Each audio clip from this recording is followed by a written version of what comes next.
This is the WWE Smackdown February 9th, 2024 review.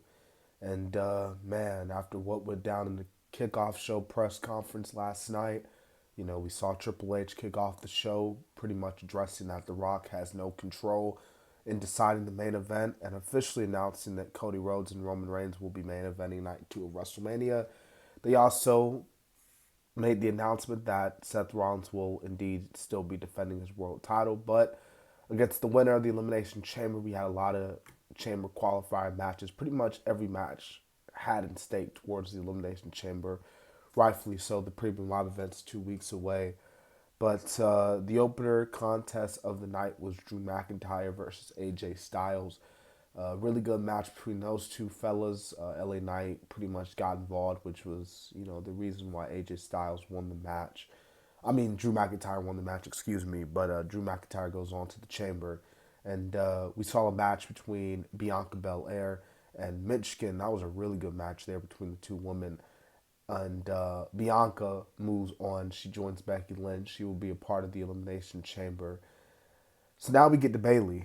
Bayley cut a promo, and I feel like part of the reason as to why she wasn't a part of the press conference yesterday, because a lot of people were saying how,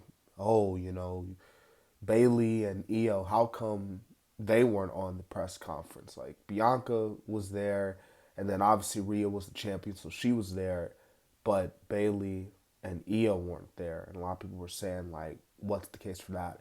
I personally feel like part of the reason as to why they didn't have Bayley come out was they knew that, her first promo was obviously going to be coming off her being kicked out of Damage Control. So they was like, well, it'd be better suited for you to do that promo on SmackDown rather than do the promo on a press event. So that's why I kind of feel like they didn't have her be a part of the press conference yesterday. But nonetheless, she cut a promo talking about, how Damage Control was her family and all that. And she's going to get revenge.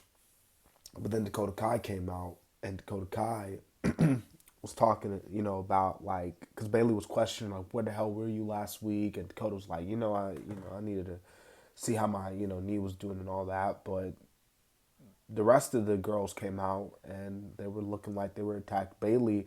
And then Dakota Kai came in with the chair, and then she attacked Io and the rest of the group.